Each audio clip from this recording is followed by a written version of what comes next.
me ask you one specific question that touches on the globe in a lot of different aspects, and that is data and the WTO.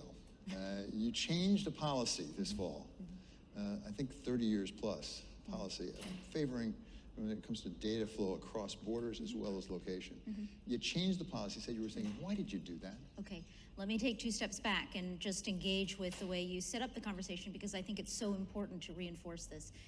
When you say that you're the United States Trade Representative and you're abroad, I think people will say, oh, well, you know, we have a commerce minister, a foreign minister, a trade minister, or something like that.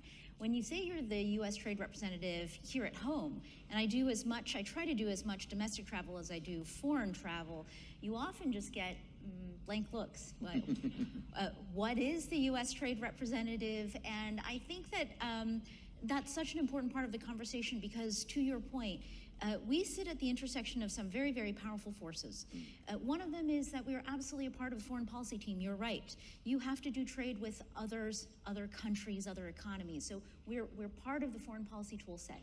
But at the same time, trade absolutely is about economics. And the decisions that you make in your international economic policy impacts your domestic economy. So we are equally a part of the domestic economic policy team, and we sit at that intersection.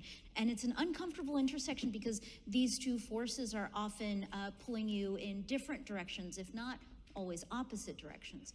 To your point, what we do internationally has to be connected to what we are doing, what we are talking about, what our objectives and our challenges are at home. And I'll use that then to segue to your question about the WTO, which is the public narrative is, and this is my opportunity to explain and try not to get too wonky, although this is a wonky crowd, that what we did this fall at the WTO was not to reverse a position, was not to change a position, but to withdraw our attributions, which is a WTO negotiation speak for, withdraw our indicated support for 3 or 4 proposals in the ongoing WTO negotiations on an e-commerce agreement. It's not a full WTO negotiation, so it's not the full 164 membership that's participating. It's a subset of about 90, a significant portion of the WTO. And what we did was to take a look at what our positions are and to assess whether or not they still align with the domestic debate, domestic conversation, the domestic regulatory environment for these issues. And because it's e-commerce, it is really a negotiation over the digital economy, which at this point is so much of the economy. Everything that we do in the economy now touches on technology and data. So as we were looking, we thought, yes, yes, yes, yes, for most of the proposals, we are still where we have been.